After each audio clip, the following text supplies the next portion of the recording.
Cette émission vous est présentée par le Centre de formation horticole de Laval.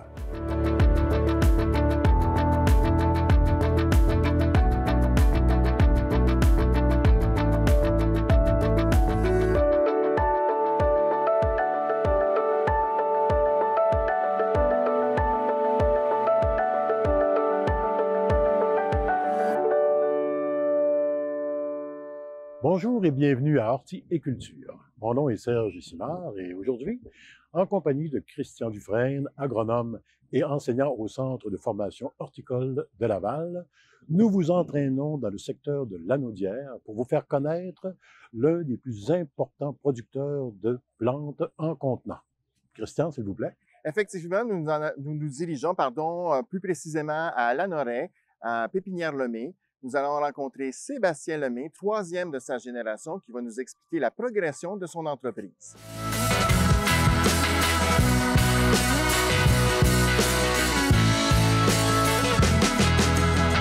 Alors, Sébastien, bonjour. Bonjour, Christian. À ma souvenance, quand j'étais plus jeune, Pépinière-Lemay, c'était à Joliette, ça? Effectivement, tu as des bons souvenirs. Je suis né à Joliette. On a eu la business à Joliette pendant plusieurs années. On était surtout connus comme des détaillants. Alors, c'était mon père et ma mère qui tenaient la business là-bas. Puis, ça avait commencé avec mon grand-père à l'époque. Alors, moi, je suis de la troisième génération, mais c'est Paul, le grand-père, qui avait commencé une business à Saint-Alexis-de-Montcalm. Puis, mon père et ma mère ont repris à Joliette, puis ont commencé le centre-jardin pour faire de la vente au détail, traitement de pelouse, aménagement paysager. Ça a été le premier centre-jardin à Joliette. Centre de jardin, c'est ça. Centre-jardin au détail, dans le fond. Puis, moi, j'ai vu mes parents travailler, les employés. J'ai fait du piochage aussi parce qu'on faisait un petit peu de production en pleine terre à l'époque. Puis par la suite, j'ai été à l'université. Puis au sortir de l'université, on a acheté des terres ici. Puis on a parti la pépinière. On est rendu une pépinière grossiste. Alors on est producteur grossiste. On ne fait plus de vente au détail. On fait de la vente au centre-jardin, aux paysagistes, aux municipalités. Puis on est à Lanoret, tout près de Joliette, mais on n'est plus à Joliette. C'est ça. Ton grand-père, c'était des fleurs, des plantes ou des légumes? Beaucoup plus des framboisiers, des fraisiers. Progressivement, il y a un peu de plantes ornementales qui sont greffées à ça. Okay. Puis mon père, par la suite, a élargi beaucoup plus la gamme pour offrir la gamme plus complète au centre-jardin. Puis ton père, François, a suivi ses cours en horticulture. Donc, il est devenu horticulteur, a développé la business, comme on dit, à Joliette, dans le centre de Joliette. Tu disais que c'était le premier centre de jardin qu'on a ouvert à Joliette. Qu'est-ce qui a fait que vous avez quitté Joliette, la vente au détail avec le public, puis vous emmenez ici dans une immense propriété pour faire de la production? Oui.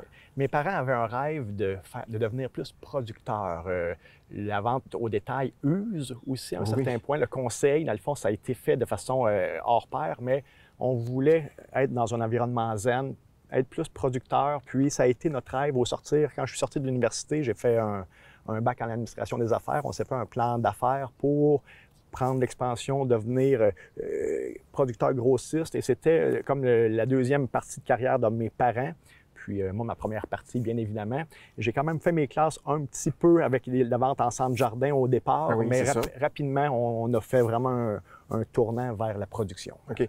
Puis ta production, évidemment, ça a commencé petit, ça grossit, ça grossit, ça grossit, ça grossit. Vous êtes rendu où, là? Là, pour vous donner une image, on est à peu près à 125 terrains de football américain en superficie. Alors, c'est énorme. On a une très, très grande pépinière. On est spécialisé dans la culture en contenant, la culture en pot. Alors, c'est des pots de différentes grosseurs, puis on fait une gamme complète. Les arbres, les arbustes, les conifères, les plantes grimpantes, les vivaces, les petits fruits, les arbres fruitiers. Un assortiment complet pour fournir les centres-jardins, les paysagistes et les municipalités. Puis ton territoire, c'est? Le territoire, on vend au Québec principalement, mais aussi dans les provinces maritimes et en Ontario. Un petit peu aux États-Unis aussi, dans le nord-est américain. Donc, on disait s'il n'y a plus de vente au détail qui se fait sur le site ici, mais vos produits, on va les retrouver dans tous les centres du jardin du Québec. Là. Effectivement. Alors, on a une base d'à peu près 6 à 700 clients différents. Alors, sûrement que dans votre coin, vous retrouvez nos plantes. Puis, on est très fiers de ça. C'est quoi tes défis? Bien, un défi, dans le fond, le défi, c'est de s'entourer des meilleurs candidats, d'attirer du talent et de retenir ce talent-là pour continuer à faire une qualité hors pair de plantes. Les gens aujourd'hui sont exigeants, ils veulent avoir des belles plantes, ils veulent avoir les bonnes plantes pour planter au bon endroit, du beau tout de suite, des plantes bien fournies, bien belles, en boutons floraux. On travaille aussi à sélectionner la meilleure génétique parce que les vieilles variétés qui sont moins performantes, plus maladives, etc., on les remplace par des nouvelles variétés qui arrivent. Il faut toujours être à l'affût de ça. Puis les gens, habituellement, quand ils ont un succès dans leurs aménagements, ils vont continuer à bien jardiner. S'ils sont déçus, si les plantes performent moins bien, il y a plus de chances qu'on les perde dans le futur. Ouais, c'est ça. Puis on le sait, en horticulture, des variétés nouvelles, il en sort en n'en plus finir. Comment vous faites votre sélection? Ah, bien là, ça, on reçoit plein de catalogues de fournisseurs potentiels, puis mes conseillers vendeurs, avec les gens qui travaillent à la production, mettent leur coup de cœur. Des petits post-it qu'on met, des petites notes, puis quand on voit qu'il y a un certain accord entre les différentes personnes, là, on se rend compte que côté goût, il y a un attrait. Alors, on y va un peu comme ça. Des fois, c'est principalement comme ça. Puis on voit un petit peu, on regarde beaucoup les plantes qui sont moins maladives, qui deviennent plus basses aussi parce que les terrains sont plus petits. Quels sont les adapter au goût du jour. Bien, là, oui, les ça? caractéristiques des nouveaux terrains qui sont plus petits. Tu dois avoir aussi des retours des paysagistes, tu sais, là. Oui, et les paysagistes et les jardineries nous font leurs demandes. Ah, Sébastien ou à notre équipe, ça serait intéressant qu'on ait plus ça. Le coloris qui s'en vient à la mode, on s'informe aussi beaucoup des modes parce que c'est pas toujours linéaire, ça change. Ouais, alors, il faut rester à l'affût, il faut faire une veille de ce côté-là. C'est quoi le futur pour Pépinière Lemay? Le futur, on continue à voir très grand. On veut continuer à se développer. On veut surtout être à l'écoute de nos clients pour répondre vraiment à leurs besoins à eux. Plus qu'on va continuer à faire de la bonne qualité, un bon service aussi, on doit livrer rapidement des produits de qualité à nos clients, aller chercher les plantes les plus spéciales, les plus rares, les plus en demande. Dans le fond, le futur... Innover un peu. Innover beaucoup en termes aussi de mise en marché. Il faut que les gens... Les produits leur mettent l'eau à la bouche quand ils les voient, puis c'est comme ça l'horticulture. T'as-tu une relève? Possiblement, ça, j'aimerais bien ça. On va voir, les jeunes sont encore adolescents, début de l'âge adulte. Puis si ça les intéresse, ça serait une très belle opportunité. Puis ils aiment bien, ils travaillent déjà l'été dans l'entreprise. Ouais. Ça me plaît beaucoup de voir ça. On va laisser le temps au futur de s'en venir. Certainement. Sébastien Lemay, merci beaucoup. Ça me fait grand plaisir. Merci, Christian.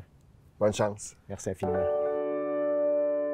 Lorsqu'on produit des plantes sur quelques 125 terrains de football, comme le disait M. Lemay tout à l'heure, ça demande un brin d'organisation. Alors écoutons maintenant Dominique et Joanne, responsables de la production et de la distribution de ces quelques centaines de milliers de plantes.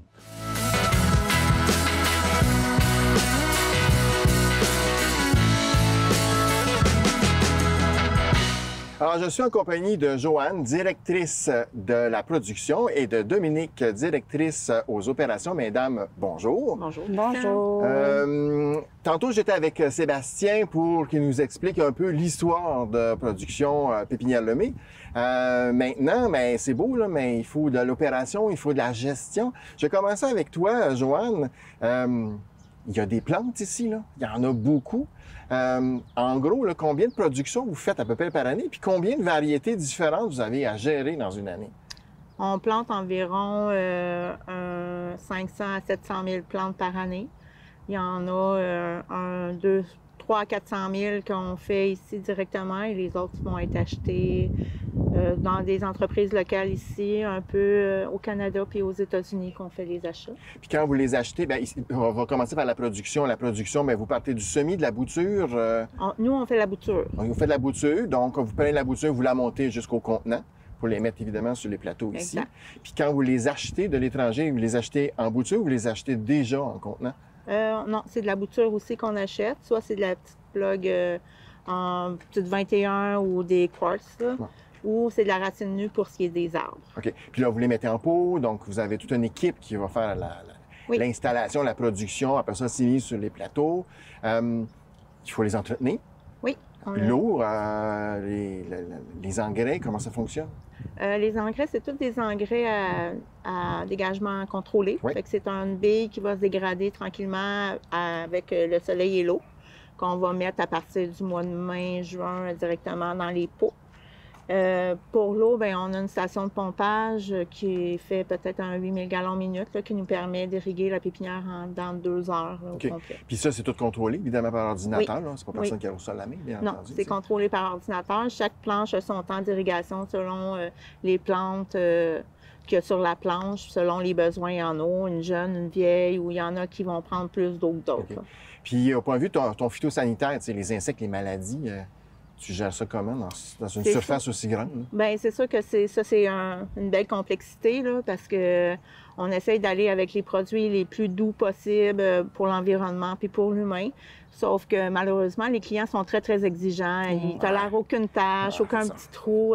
Ce qui pourrait nous permettre, même s'il y a un petit trou d'altise, la plante est super belle, pareil, puis elle est vendable, là, mais les clients, ils n'en veulent pas quand ils arrivent chez eux. Puis 2 semaines après, bien, plein de trous parce qu'ils ont des altises aussi. On est plus encore dans le paraître. Hein? Oui. C'est ça, hein? Malheureusement. On essaie de tendre le plus possible vers l'écologie, mais des fois, on a des limites à cause de la demande des clients, bien entendu.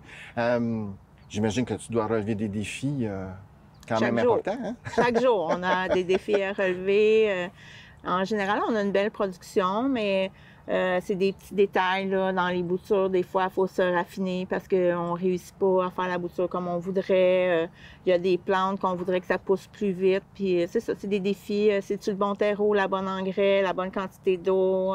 C'est toujours l'ajustement. Oui. Puis j'imagine que tu as des nouvelles variétés qui rentrent avec peu de connaissances. Tu arrives, c'est nouveau. Il faut apprendre là-dessus. Il faut apprendre à les connaître, là, les nouvelles variétés, selon leurs besoins en eau, en engrais. Puis c'est ça, oui. Puis... Dans ton expérience, les nouvelles variétés, tu te donnes à peu près combien d'années pour dire que oui, c'est une bonne variété, on la garde? Là? Moi, je dirais à peu près 3 ans. 3 ans. Pour avoir... Dans l'été, ça va bien. Bien souvent, c'est l'hiver. C'est le fait que ça passe l'hiver ici. Là. On couche les plantes, on met une protection hivernale par-dessus. Mais il y en a qui passent pas bien l'hiver, puis on les perd. Fait que c'est des variétés qu'on va peut-être éliminer ou des variétés qui sont plus maladives aussi, là, qu'on va essayer d'éliminer pour ne pas avoir à mettre de trop de produits. Fait que les gens qui reçoivent ou qui vont acheter en centre de jardin, les végétaux, bien, ils savent qu'il y a eu quand même une présélection auparavant pour justement sélectionner les variétés les plus intéressantes, les plus florifères, les moins maladives. Oui. Ça. Mais ça, bien souvent, c'est aussi les producteurs qui vont nous envoyer les boutures, qui vont faire la présélection aussi, qui ont déjà fait un bout de chemin chez eux, là. Toi, est-ce que tu as un cahier? Est-ce que tu décides, c'est moi qui achète telle affaire, ça, j'aimerais ça essayer ça. Est-ce que tu as un contrôle là-dessus? Non, c'est pas moi qui fais les achats. OK. C'est le département des achats, mais là, on commence là, à se parler aussi pour dire qu'est-ce que moi, j'ai de la difficulté à produire ou qu'est-ce qui passe moins bien ou ce qui sort moins bien. Fait qu'on a une discussion là, qui s'enclenche. Je m'en vais vers toi, Dominique. Oui. Les opérations, c'est après ça, il faut vendre. Hein?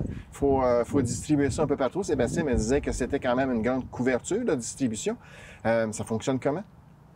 Bien, tout part d'une commande, si je simplifie le processus, là. Puis là, bien, il y a des routes d'établis selon la disponibilité des camions, de la main-d'œuvre aussi, pour aller fournir, approvisionner toutes les pépinières qui veulent toutes avoir leurs choses en même temps. C'est un beau défi, là, mais en arrière de ça, il y a aussi toute une infrastructure, la gestion de la flotte, les déplacements aussi des employés sur la pépinière, les bâtiments eux-mêmes, la machinerie. Tout à l'heure, vous avez parlé du phytosanitaire, mais il y a aussi du matériel, des produits. Donc, la gestion des opérations, ça l'englobe tout ça. Ouais. Combien vous avez de personnel? Au plus fort de la saison, nous sommes près de 100, un petit peu moins de 100. Quand on retombe plus tranquille, là, on est peut-être une vingtaine de personnes. Là. Une fois que les travailleurs étrangers, parce qu'on a quand même un bon bassin là, de travailleurs en provenance du Guatemala et du Mexique. Okay. Bien, c'est sûr que c'est une aide précieuse, ces gens-là, évidemment. Indispensable. Si on n'avait pas ça, ça serait difficile pour toutes les entreprises agricoles Tout à fait. De pouvoir fonctionner, bien entendu. Quand on parle de livraison, bien, tu sais, Dominique nous parlait tantôt de la production, puis ainsi de suite, mais j'imagine que l'hiver, des fois, on a vendu au printemps, on a pré-vendu, puis quand ça ressort, c'est moins intéressant. Donc, j'imagine, est-ce que vous offrez des alternatives? Est-ce qu'il y a un transfert qui est fait? Comment ça fonctionne dans ces situations-là? Ça, c'est le beau travail de mes collègues aux ventes qui vont proposer des alternatives, des substitutions aux clients. C'est des gens qui connaissent bien les plantes. Ils ont une formation en horticulture aussi. Donc, ils sont capables de bien conseiller puis d'appuyer les pépiniéristes, paysagistes, des gens... Puis j'imagine que vous avez aussi du monde municipal là, qui... Oui, tout à fait. De plus en plus, même. Oui. de plus en plus la demande des plantes indigènes, des plantes sauvages. Est-ce que vous en produisez des plantes qui sont moins, entre guillemets, ornementales? Là? Hein? Oui, on en a, Oui. on en a quelques variétés là, Ouais. qui sont moins ornementales, là, comme, je sais pas, les méricas, les asclépiades, certaines choses là, que... Ça commence à être de plus en plus Ouais. demandé là, sur le marché. Tout ça. Toi, Dominique, ton défi, c'est quoi? Mon défi, comme c'est une entreprise qui est en croissance, c'est de soutenir cette croissance-là en lui donnant les outils, les équipements qui vont nous permettre d'atteindre nos résultats aussi.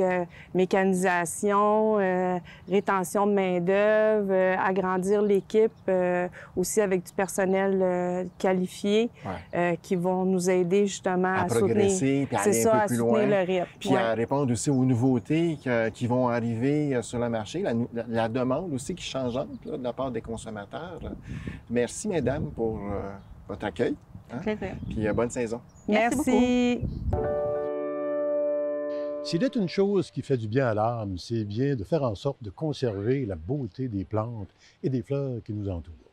Comment les couper, les agencer pour faire en sorte que leur beauté perdure le plus longtemps possible, et ça, jusque dans votre chambre à coucher.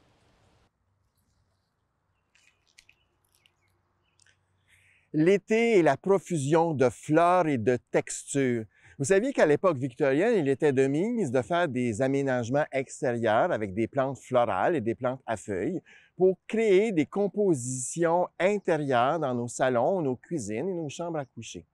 Pourquoi ne pas encore perdurer cette tradition? J'ai récolté dans mon jardin plusieurs fleurs, mais comment les entretenir, comment les couper, comment le faire pour qu'elles puissent perdurer dans le temps?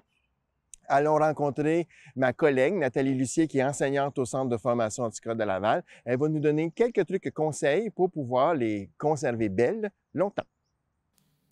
Allô, Nathalie! Oh, bonjour, Christian! Regarde ce que j'ai trouvé dans mon jardin. Des belles fleurs du jardin. Et que c'est beau. C'est beau, hein? Mais je ne sais pas comment les arranger. Mais c'est beau comme ça, tu es tellement talentueux. Oh, merci. J'ai spiré dans mon jardin. C'est la nature qui est talentueuse. C'est magnifique. Avec tout ce que tu as, là, je pourrais dire, première des choses, c'est enlever le feuillage. OK? Parce que si tu veux le mettre OK. dans un vase, exemple, j'ai plein de vases ici, puis j'en ai un qui pourrait peut-être correspondre. On s'entend qu'on a des fleurs avec des longues tiges. Ouais. Et puis, on doit avoir un vase qui va accueillir ça et qui va... donc, on va mettre de l'eau. Oui. Et on doit nettoyer nos feuilles, OK. nos tiges. Donc, je vais t'aider. On va Oui, enlever, je vais prendre merci. les fleurs, puis je vais enlever quelques fleurs. Bien, les astipes, ça, c'est quelques facile, il n'y en a feuilles. pas beaucoup. Il y en a pas beaucoup. C'est plus ça ici, la C'est difficulté. plus la tige, Oui, la je rose. dirais... Donc, voilà. Je vais essayer de t'arranger ça. Merci. Là, c'est beau, là, on va enlever les feuilles, mais la tige, moi, je l'ai coupée comme je pense. Là. Est-ce qu'il y a une façon de tailler la tige? Oui. Puis pourquoi? Préférablement, mais on va tailler la tige de façon oblique OK. pour avoir une belle surface pour qu'elle puisse boire. On veut que notre tige, regarde, je vais te donner un exemple, comme on va imaginer que ça, c'est la tige. OK? Puis dedans, il y a plein de petits vaisseaux. Oui. Puis on veut que l'eau monte pour aller en haut aussi de notre... Puis pour conserver la fleur conserver la toujours fleur, ben oui, solide. c'est ça le puis but. tout ça. C'est ça, c'est Alors, le but. tu vas enlever un petit peu de feuilles, un petit peu de feuillage parce que, bon, on veut pas que l'eau aille juste dans les feuilles, on veut que l'eau aille dans la fleur comme ça au bout. Et puis, on va mettre dans notre vase, on va mettre de l'eau tiède, OK? OK? Pas froide parce que là, ça va contracter les vaisseaux. De l'eau trop chaude ou bouillante, bien, ça va déformer les vaisseaux. OK? Puis par Ah, c'est capillarité, intéressant. en Ouais. eau monte, bien, ça va comme complètement dissoudre les fleurs. Alors, l'idéal, c'est de l'eau tiède à 20 degrés, 20-30 degrés, je te OK. dirais. Alors, de l'eau qu'on est capable De l'eau supporter. tempérée, c'est ça, Oui, de l'eau tempérée. tout simplement. OK. Alors, voilà, donc, mes petits vaisseaux, je vais les ranger Là, je suis en ici. train de t'enlever à la Hey, main la je te tonne trouve pas mal bon. de petites Puis épines. ici, bon, alors, c'est toute une fleur. Hein, ça, ici, l'allium, Ah oui, je pense que c'est le Giganteum. Giganteum bulite, Ouais. je pense que c'est ça. Elle est belle, hein? Ah, de toute beauté. Puis il faut en profiter. Je trouve Oui. qu'il faut en profiter à l'intérieur de la maison parce que c'est sûr qu'à l'extérieur, c'est intéressant, mais on Mhm. la voit une fois de temps en temps, alors qu'en faisant des arrangements, C'est mais ça. on l'a toujours dans notre visage Oui. presque À une l'intérieur. semaine, 15 jours. Là, Absolument. facilement, hein? Ben oui, parce que regarde ça dedans, il y a tellement de petites fleurs. Je te dirais, oui, à l'intérieur, il faut juste faire attention. Dans ce cas-ci, tu vois l'odeur, hein? Ouais, c'est ça. Ça On- sent un peu l'ail, Un c'est petit ça. peu. Alors ça, on C'est pourrait ça. se faire un beau bouquet à l'extérieur, le mettre dehors, puis en profiter soit sur notre balcon, sur notre terrasse.